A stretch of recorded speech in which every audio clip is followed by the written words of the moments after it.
About 10 hours after he was born, we were told he had Down syndrome. And I didn't really know what that was. And I would just start to cry. I felt like I'd been hit in the gut because we waited 15 years. I was feeling like here I'm God's man of power, and I speak around the country, and I write books, I'm empowering people, and I influence people, and I felt let down by God, but only to realize later, and it's always, hindsight's 2020, we all know that, only to realize later, this kid was one of the greatest blessings of my life. God has used Andrew to make me who I am as a Christian, as a husband, as a father. I wouldn't trade any of it.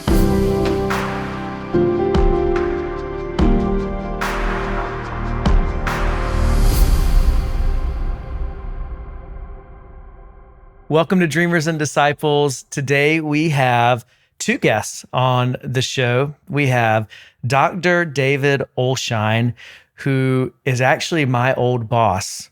Before Elevation, I worked at Mount Horeb United Methodist Church in Columbia, South Carolina, actually Lexington, South Carolina.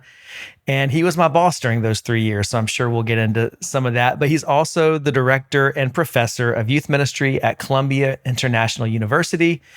He travels and speaks. He's also been the author of several books, the most recent, which is The Mystery of Silence, Making Sense of Life When God Seems Absent, which is an incredible book. And then also we have the privilege of having his son, Andrew Olshine, on the show today. And Andrew is also a first-time author with a new book called Fearless as a Honey Badger, Brave Like a Wolverine. There it is right there if you're watching on YouTube. So we're going to have fun today.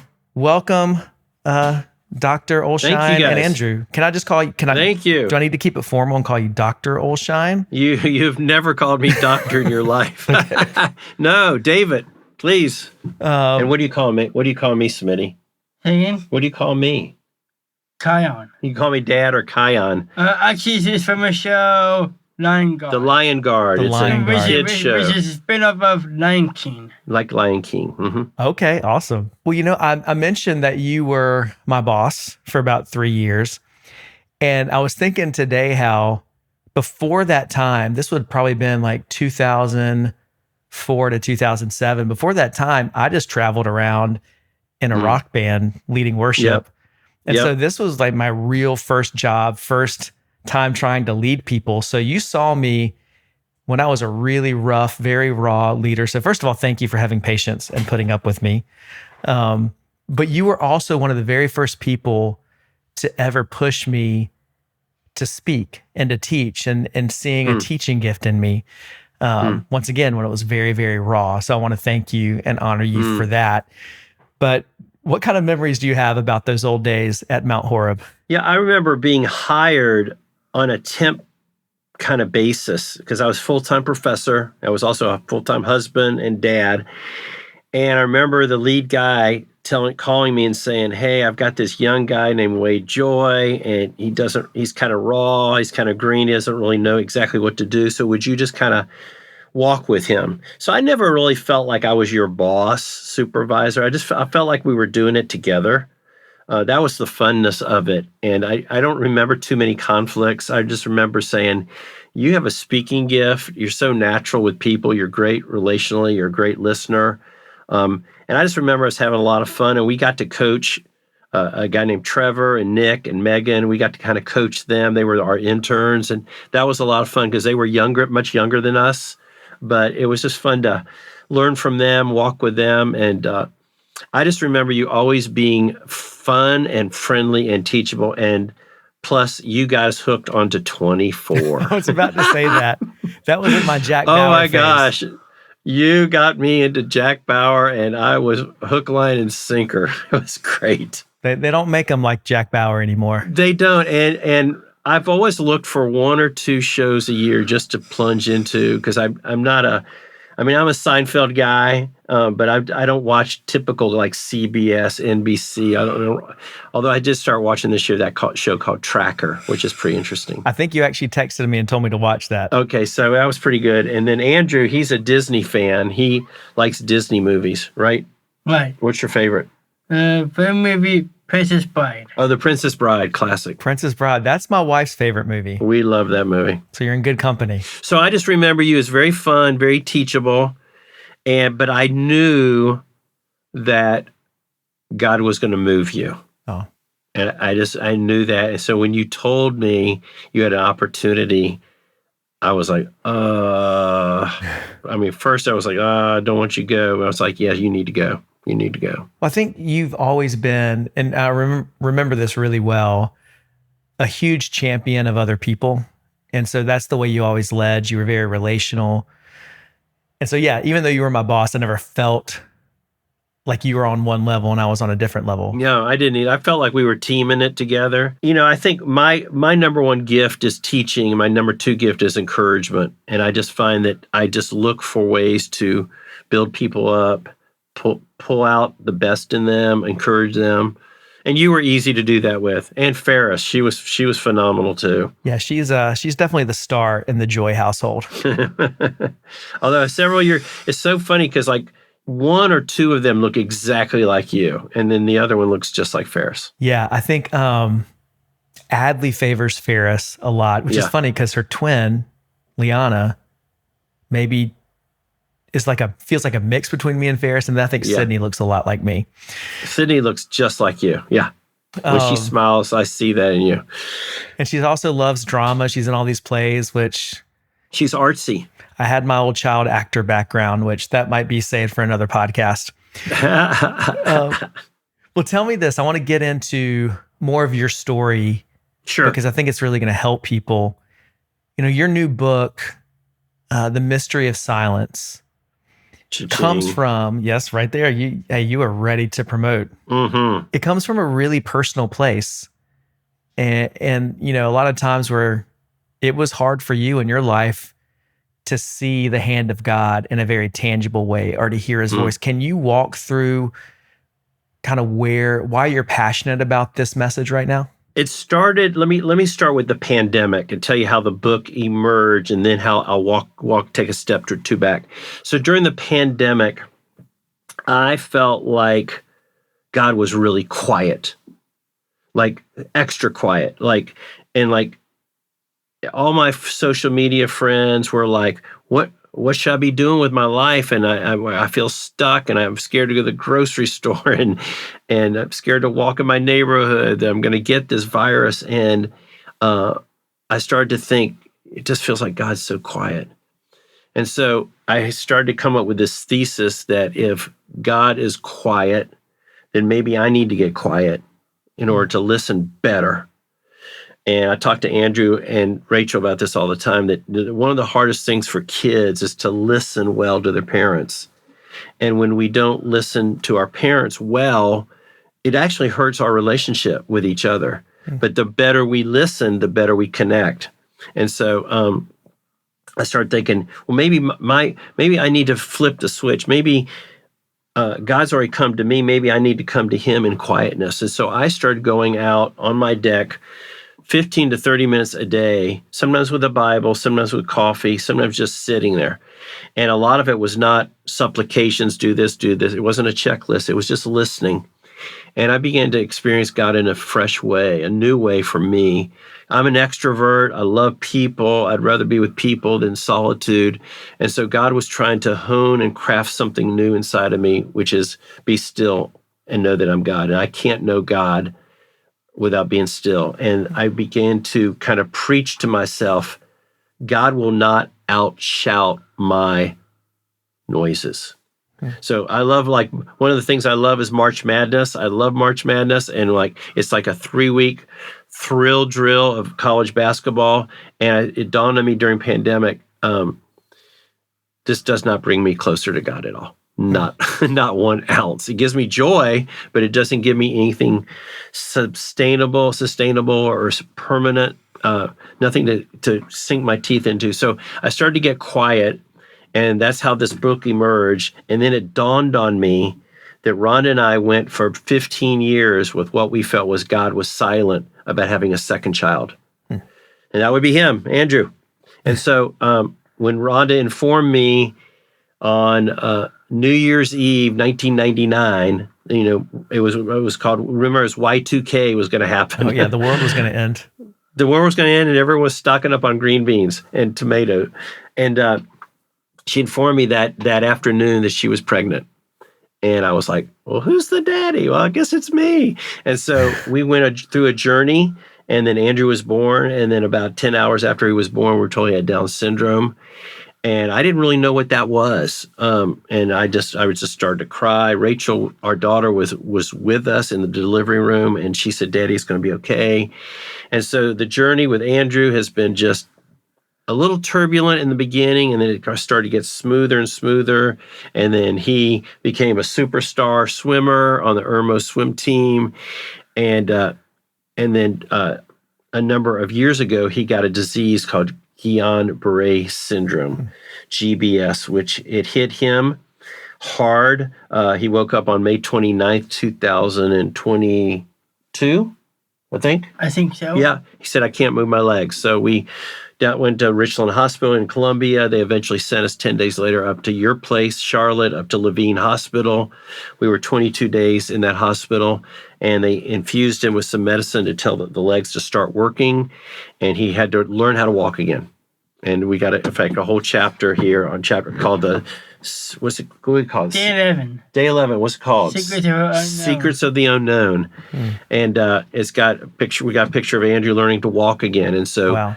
22 days in that hospital, and we came home. And on day 32, we were back in the swimming pool. We met with a physical therapist in Columbia, South Carolina, about a month later, who made him do all these tests and exercise. She says, I've been a physical therapist for 30 years. I've never seen anyone get healed of this fast. This kid's a miracle. And we were like, well, we're Jesus people, and we believe that. So thank you. So it was amazing, hard time, but a good time. We learned a ton. And Andrew said during that time, he said, Daddy, you think I could ever write a book about my story? So this is the product. It just came out 3 weeks ago, and it's selling like hotcakes. And so we wrote, how many times a week did we write? Do you remember? 3 to 5? How many times a week did we write? How many times did we work on your book? About a year. Yeah, we worked on it for a year, but we wrote probably 3 to 5 times a week, right? Yeah. Yeah, we took a Sabbath from it, but every day Andrew was like, can we work on chapter 4? Can we work on chapter 5? And he pushed it. He came up with all the movie quotes, the Bible verses, a lot of the content. He did an amazing job. I love that. Just the story. And it's got 50 devotionals. And they're all short with hot takes and takeaways and little prayer requests thingies. And then we have 57 pictures of live animals. And P.S., we got several quotes of Disney movies. Or worship songs. Yep, worship songs. And worship songs. Oh, that's awesome. You got it all in there. It's an amazing, it's kind of a kid's book, but also we're finding out the adults really like it. I'm looking for the chapter, Andrew, that's got my favorite picture. You know, what is your favorite Disney movie? Favorite Disney movie? Well, you know what? The one that comes to mind right now, because my daughter is in the play and its opening night is tonight, is Frozen. So for right now, it's going to be Frozen. Oh, yeah. Well, I like Frozen. So here's like a, I don't know if you can see that. It's a bald eagle there, and then we got a sea turtle, but it's got 57 pictures of animals. I have a quick question. Another question for Dwayne. What is your favorite animal? Favorite animal? Favorite animal? Mm-hmm. I like tigers. We got one in here. Yeah. Somewhere. What's your favorite animal? I like sharks, lions, honey badgers, and wolverines. Oh. And here's Andrew when he was learning to walk again in the Levine Charlotte Hospital. Wow, what an amazing testimony. He was a warrior. He was a warrior. So, kid you not. So the title of your book, Andrew, Fearless as a Honey Badger, Brave Like a Wolverine. Talk about that. Like, what's the inspiration for that title? Well, because honey badgers are found in Guinness Book of World Records that honey badgers are the most fearless animal in the world. And for Wolverine, for brave, I would say they can take on large animals like grizzly bears and wolverines. Grizzly bears and wolves, they won't back down. They won't back down, yeah. So they're fearless and they're brave.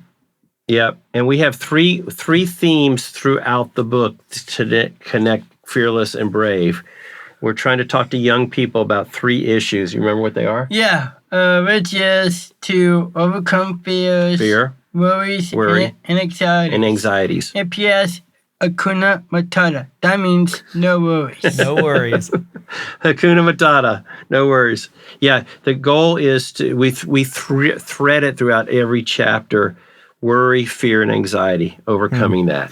Well, I think that's a message everybody needs, because whatever age you are, I struggle with all of those things. I can have a pretty anxious personality, and that's a journey that God's taken me on to learn how to be a more non-anxious presence and trust Him. Yes. So I'd love to hear, whether it was you, David, going through, hearing about you have your prayers were finally answered to have a second child, and then you get this diagnosis of Down syndrome, or Andrew, you, when you find out that you have this disease a couple years ago and you lose the ability to walk. How did y'all navigate situations where it felt like, God, I can't believe this is my reality?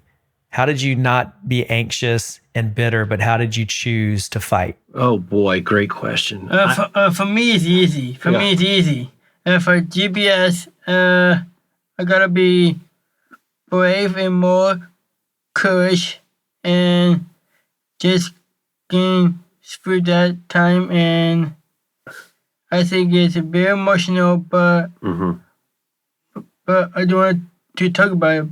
So my point is, how do you fight it is basically for perseverance and all that stuff. Yep. Yeah. Yeah, it was emotional at first, and once he started to walk with the let's go back to the diagnosis of Down syndrome. So I felt like I'd been hit in the gut because we waited 15 years, and so I was like, here I am. I was feeling like here I am, God's man of power, and I speak around the country, and I write books, I'm empowering people, and I influence people. And I felt let down by God, but only to realize later, and it's always, hindsight's 2020. We all know that. Only to realize later, this kid was one of the greatest blessings of my life. And God has used Andrew to make me who I am as a Christian, as a husband, as a father. So I wouldn't trade any of it. But it felt like a hit in the gut. And I would say Rhonda and I cried when we found out Andrew had Downs.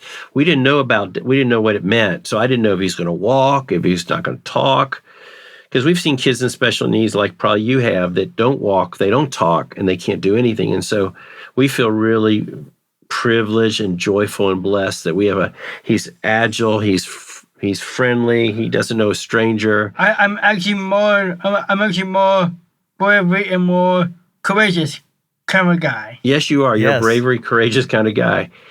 And I think that the Lord just gave us sustainability in the hospital. I think that we went from really discouraged, like, is he not going to ever walk again? And then we got the diagnosis that people do recover from GBS. And he superseded our expectations. So we were out of there in 22 days, and they said that doesn't ever happen. So it felt slow at first, but as you and I have talked before, God's not in a hurry.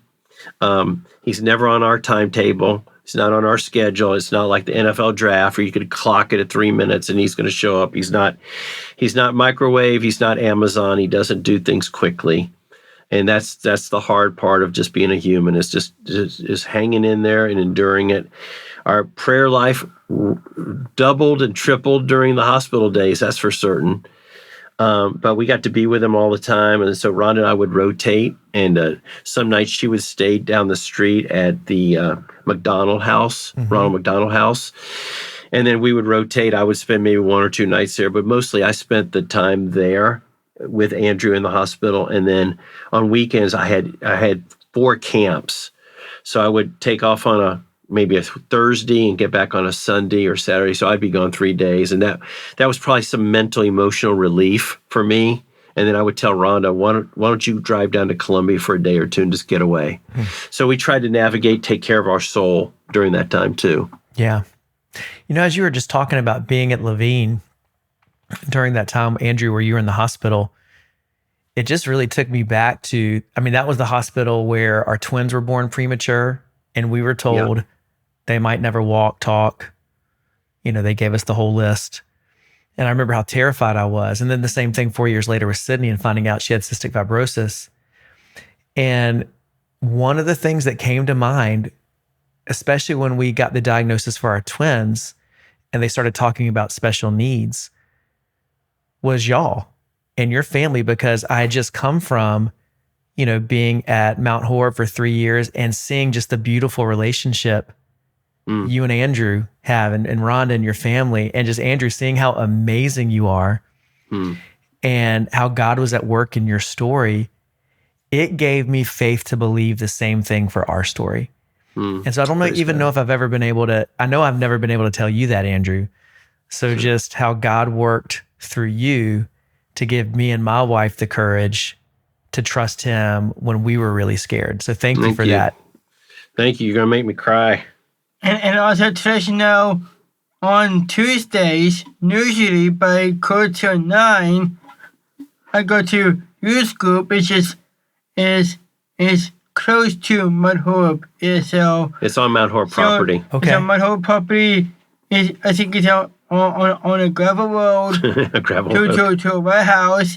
I did a devotion of what they're going to talk about. So they'll be talking about the Bible, which is a book of Christians. So my point is, I went to youth group every other day on Tuesdays, and tomorrow for Thursday, I usually go to CIU for him because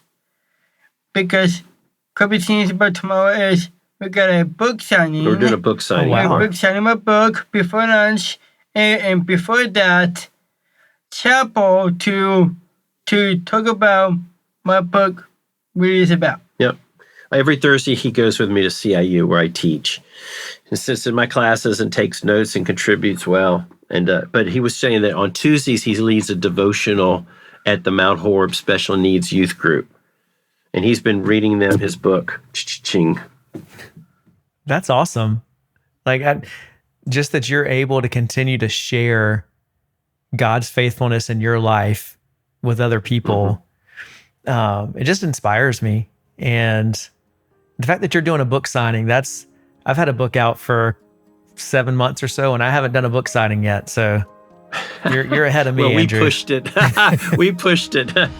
We'll get back to the show in just a moment, but I want to personally invite you to join my new mentorship. This is the Joyful Leader Mentorship. It's a journey to help Christians with a public platform avoid burnout and find deeper fulfillment in their private lives. So if you want to know more about the Joyful Leader Mentorship, just go to wadejoye.com/the Joyful Leader, or check the link in the show notes and YouTube description. All right, back to the show.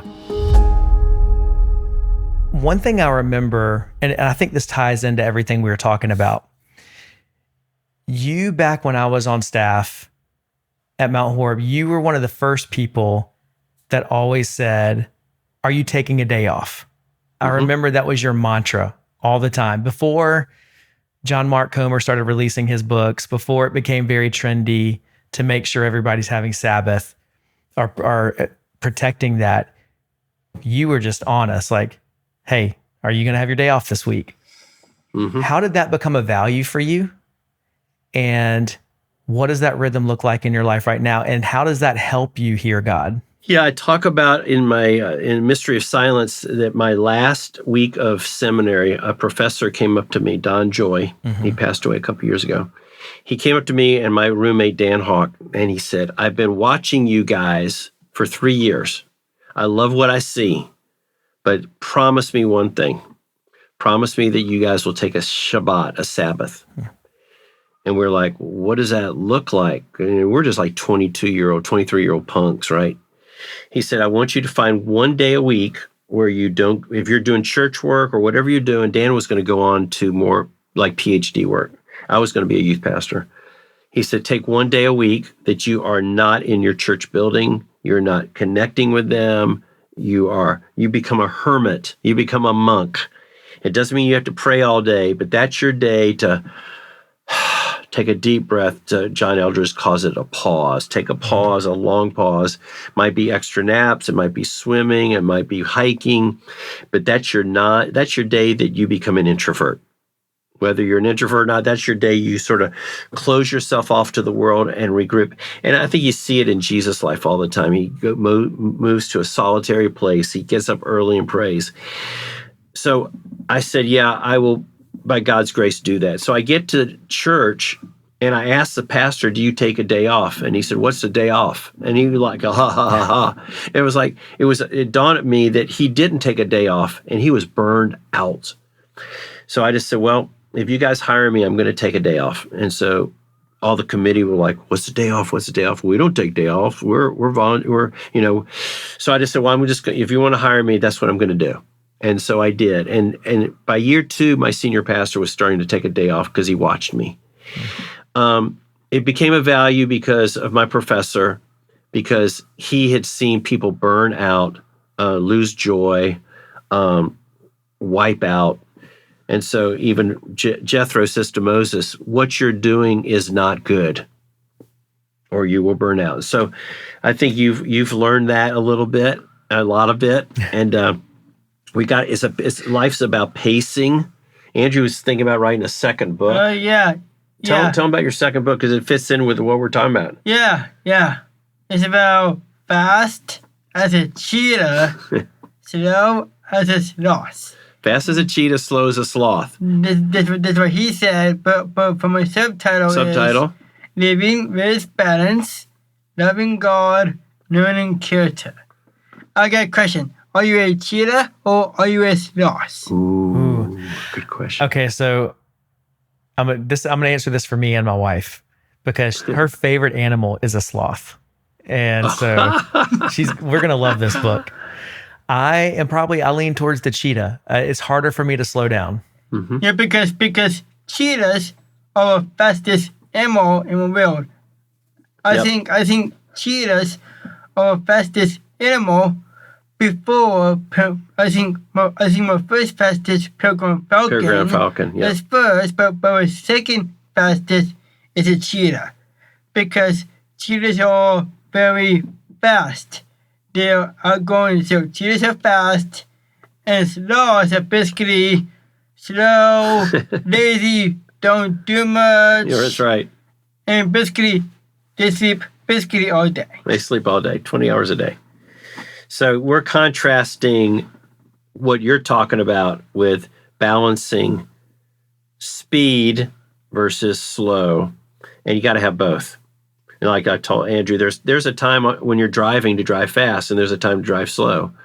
There's a time to eat fast. There's a time to eat slow. And so learning that balance, learning that pace, it's important value. I've just seen too many youth workers and pastors just drop off because they don't set margins. They don't Sabbath. Yeah. They don't learn introversion. They don't learn solitude, and those are disciplines that Jesus models. And I have found that it's saved my marriage, it's saved my life, it's saved my ministry. So yeah. Well, I just always appreciate the fact that you instilled that value in me early on, because it's something I've gone back to again and again, especially in this season. And I felt like some of the churches I have been a part of, and maybe you've been a part of, I've seen a workaholism, a driven performance. And I've heard your podcast, you talk about in your Dreamers book. There's something in all of our DNA that we want to achieve, we want to perform, we want to please God, we want to help people, and that involves doing. And Scripture talks a lot about doing, but it also talks about being. The doing part comes really easy. The being, not so much. So I've had to craft that and develop that. I haven't arrived at all. I think it's a lifelong process, but there are days I say, the goal of today is to be bored. I want to be bored. Mm-hmm. And I've found that boredom actually creates some extra creativity in me too. Yeah, we were talking about this before we hit record. There's a book I just read called Slow Productivity by Cal Newport. And he looks at a lot of the great scientists and artists and innovators throughout history. And if you looked at their schedule on a micro level up close, it might look like they were unproductive. But if you zoom out and look at a macro level, you see that they had these huge leaps forward that actually pushed culture and the world and medicine and science forward. But it was the fact that they created some space for boredom that allowed them to have the insights that they really needed. And in modern culture, we think productivity is busyness. And that's right. And it's not always. So yeah, I love that. And I think that's at the heart of Sabbath, is trusting that God is overseeing our life and God is who we place our trust in, not our own efforts. Yeah, I think I used to have a mantra that jokingly, busyness is next to godliness, right? I used to say that all the time as a joke, because I think that, and I've seen churches that the building doesn't even Sabbath. The building is open 7 days a week. And so. Yeah. So Jay, what is your Sabbath? My Sabbath is typically Friday. But if I'm speaking on a weekend, I'll change it to a Monday. Well, you said take a Sabbath on TV on Wednesday. Yeah, Mommy, Rhonda and I take a Sabbath from TV on Wednesdays. Okay. And for me, for my Sabbath, it's actually two things. One, for Sunday, is my laptop. So basically, be my laptop for 6 days. That's Monday, occasionally Tuesdays, but not all day.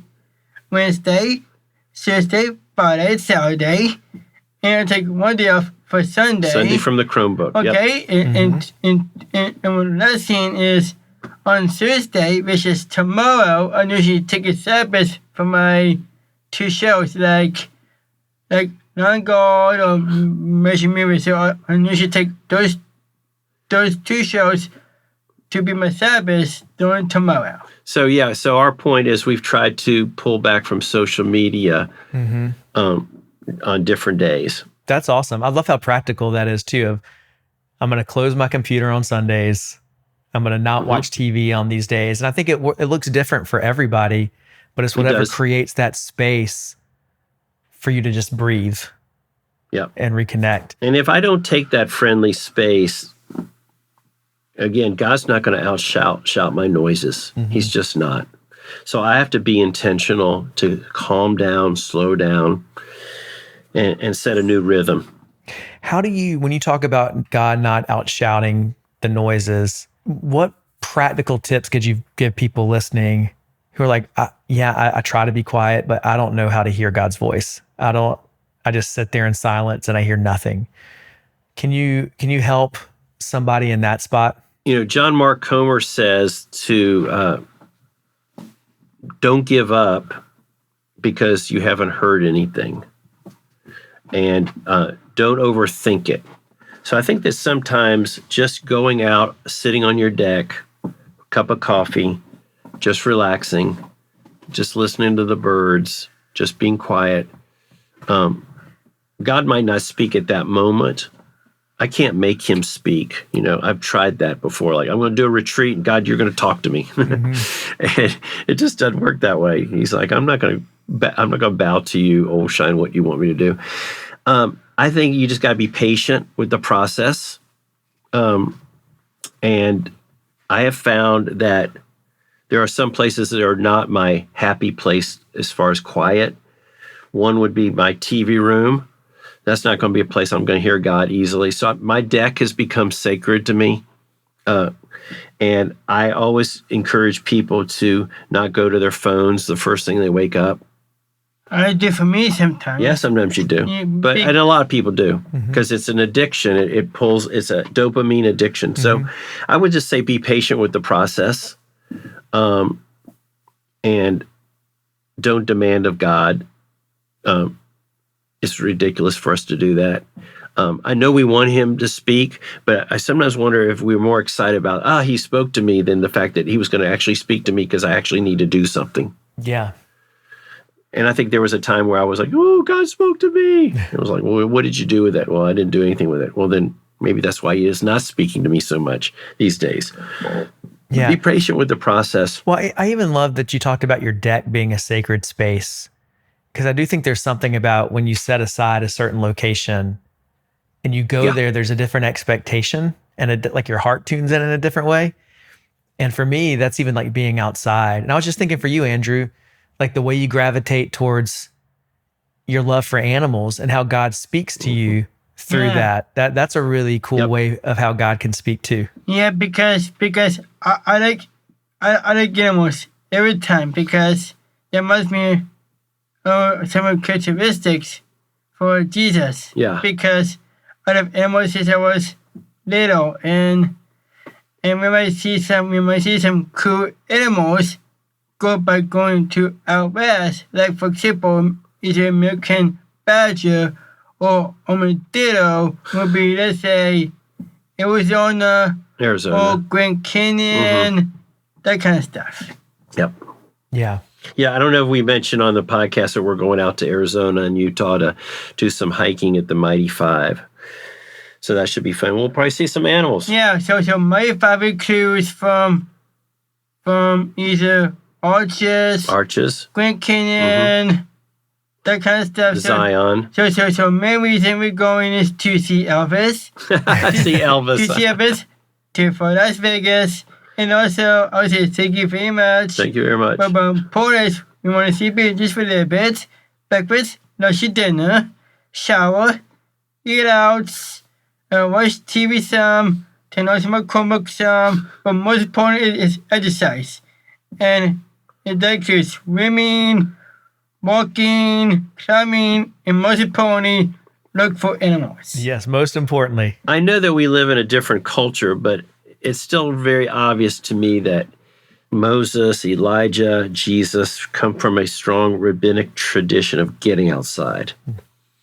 And I think there's something really healthy about getting away from media, going outside. That's where I usually meet God. Yeah.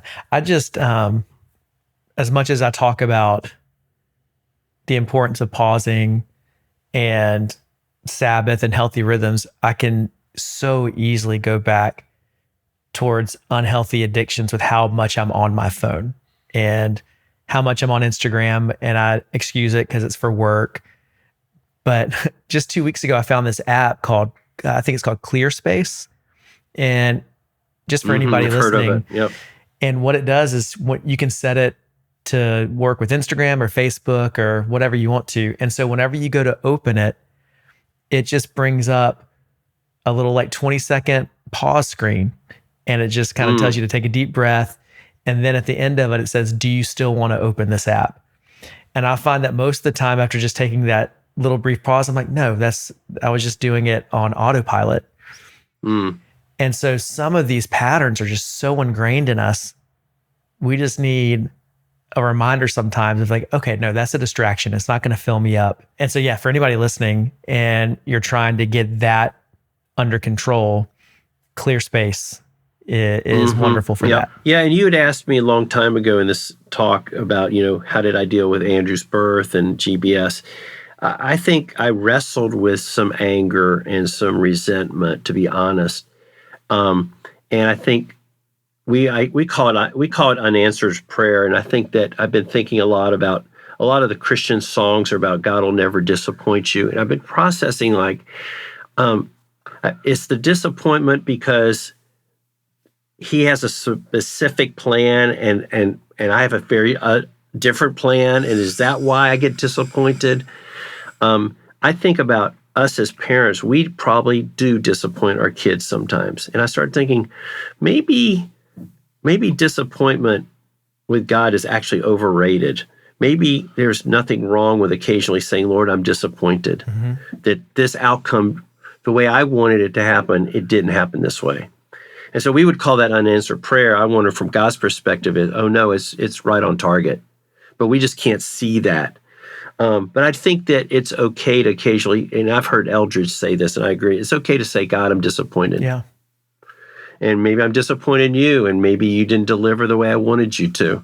And just being honest about that. I think that's what makes the relationship with Jesus so awesome, is that I can just be honest and vulnerable. He knows anyway. But there's just something, Tyler Stanton from Portland says, there's something therapeutic about a therapeutic confession. Yeah. Of just saying, Lord, I'm broken. I don't understand what you're doing, but I'm going to still try to align with you, even though my feelings don't make sense. I'm still maybe hurt or maybe a little depressed about it. I'm still going to hang in there. Yeah, I think what you just said is so important because no real intimacy can happen without being vulnerable. And so when we try to pretend that we're not upset or we try to pretend that we're not disappointed, then we're holding parts of our heart back from God, and God wants the whole thing. I felt like there was one time, and I've told this several times on the podcast, where I felt like God was like, you think all your prayers have to be neat and tidy. I want your messy prayers. And so, I think sometimes with worship music and everything today, we feel like faith means denying reality. Yeah. And I think we need to confess our reality, but then hold to our faith and realizing that our reality is not the last word of the situation. So it's a both and. Yeah. So I'm really glad you brought that up because your disappointment sometimes is how you actually have an encounter with Jesus. Absolutely. And I think some Christian songs, some of it is bad theology that just leads us in a direction of expecting so much out of God when he was like, I'm not trying to deliver that to you at this moment of your life. And so the goal from God might be for us, perseverance and patience, whereas I'm wanting immediacy. Come on, God, pull it up. No, that's a really great word.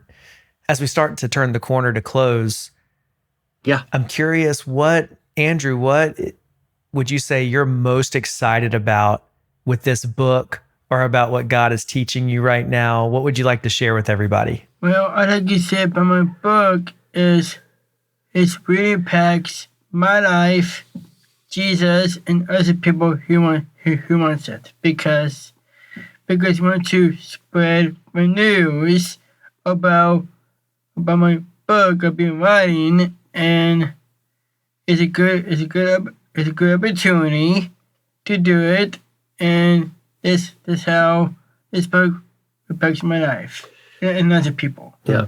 He tells me every night. I read him a chapter a night. By the way, Andrew likes his book so much, he's taking notes on his own book. That's awesome. Yeah, I'm on part 3 of learning to take risk. We mentioned on part 3 of his book about his origin story, and we recorded the movie Lion King. Lion King, yeah. And that's what I'm on tomorrow morning, first class. What do you say to me every night? This book is amazing. What? Do you say that every night? This book is amazing. Yeah. Yeah. I love that. And he says every night, I want this book to impact. This book is impacting me. This is what I said. Jesus, I'm just repeating. You don't have to say that. Oh, I don't have to repeat it. Okay. I won't repeat it. Well, I think it's amazing that you wrote this book. And so I'm excited for people to check it out. And David, what would you like to leave everybody with in terms of, just the people who feel like God is distant, the people that feel like they can't hear God? How would you encourage them? I think we don't put our expectations on God on some areas of our life. I think we have to come back to ground zero, foundation, follow Jesus, be apprentice of Jesus, learn to listen well, and then just take it as it comes. A lot of life, let it come to us instead of me trying to control it. Mm-hmm. I've heard your lead pastor say this 100 times. We want control, and we have to learn how to let it go. Yeah. So I'm back to harping on my thing, but I think solitude and silence is one of the strategies of getting where we want to be, which is to be still. And when we do that well, we will get to know God. We will. Yeah. And I would say this too. Some of our darkest moments we're actually most closer to God than we are when we're in the mountaintop. Though I walk through the valley of the shadow of death, I will fear no evil, for thou art with me. Actually, there's a song of what he just said is Toby Mac. So there's a song of Toby Mac is when he's driving somewhere, west, probably like Arizona, something like that. Mm-hmm. I think those shepherds, like angels Yeah. show up in a car, Yeah. sing a song, and he quoted from Psalm, I think it's 3. Psalm 3, I Okay. think. Yeah, did you know that video of Toby Mac with the angels in the car? Actually, it's I haven't pronounced seen that. shepherd angels. It's old, but it's good. I'll have to check that It's out. the song is called I Need You. It's like a 3-minute video of him just singing, but these 3 shepherds show up in the car. They're really angels. Yeah, that's what I Very said. cool. Yeah, it's very cool. I think that people just need to pace well, and don't be surprised if life throws you curves, an occasional sucker punch to the gut. I think all that is part of God's shaping us. Yeah. And I don't like it, but it's part of Scripture. It's part of the nature of what's going to happen. We've seen Jesus suffer. We know we talk about it every year, his suffering, and yet it says in Corinthians and Colossians that we're called to believe, but also to suffer. So there's going to be times that we suffer, and part of the suffering is wanting to hear God and feeling like we're not.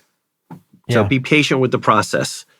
I can't say that strongly enough. Just be patient with the process.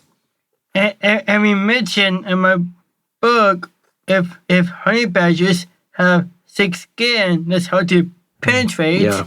And for Jesus, he had thick skin too. Yeah, Jesus had thick skin. Because of what he just said about suffering down the cross. So imagine in that following steps, think of a honey badger thick skin, how to penetrate and transfer to Jesus. It's very similar detail. Very similar detail. That's right. Yeah, no, that's a great connection. Yeah, and you have to have thick skin with some people. Yes, you do. I wore this shirt just for you, brother. I the love Sandlot.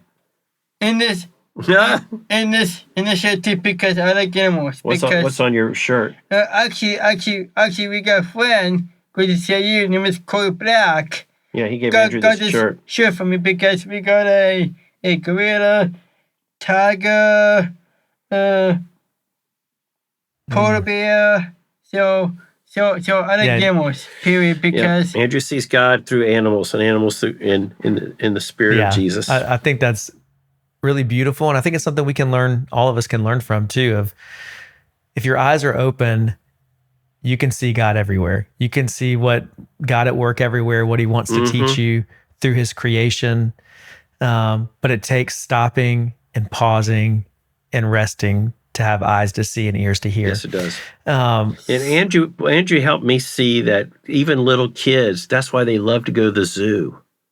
Or aquarium. Yeah, or the aquarium. They see God through animals, Tell people, once again, how they can get the book. Because I noticed even on your publisher site earlier that I think there's even a bundle where you can get both books. Yeah, you can get Fearless as a Honey Badger and The Mystery of Silence together, or Mystery of Silence is available on Amazon. The Fearless book will go to Amazon probably in August, but until then, they sell by bulk, or you can buy 1, you can buy 5. My sister-in-law just bought a case of 18 yesterday, she told me. It's www.fearlessandbravebook.com. Awesome. I'll link to all of that in the show notes. Thank you, Wade Joye. I have one last comment. So I said earlier about Jesus and sloth. Jesus and sloth. Actually, Jesus is not a cheetah because what he said, he does not answer quickly. So I'm thinking he's more like a sloth than a cheetah because his point is to slow pacing yourself. So I'm thinking Jesus is more like a sloth than a cheetah. Yeah, Walter Brueggemann said you don't really ever in the gospel see Jesus in a hurry. I find that a fascinating insight. Yeah, because I think Jesus... He's more sloth-like. I think because Jesus is having a sloth-like because of being slow, lazy, Not lazy. Please. Jesus wasn't lazy. My point is he's slow and he don't do much. No, he does a lot.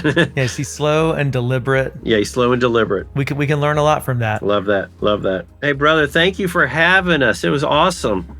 I have a quick question. How do you know Trevor Miller? I know Trevor Miller because he worked at Mount Horeb while me and your dad did. He was on our team.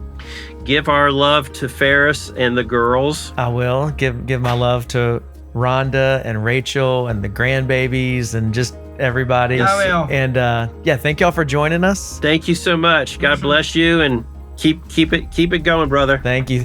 And thanks to everybody for watching or listening to Dreamers and Disciples. Please like, subscribe, share, do all the things. It really helps us out. And we'll see you back here next week.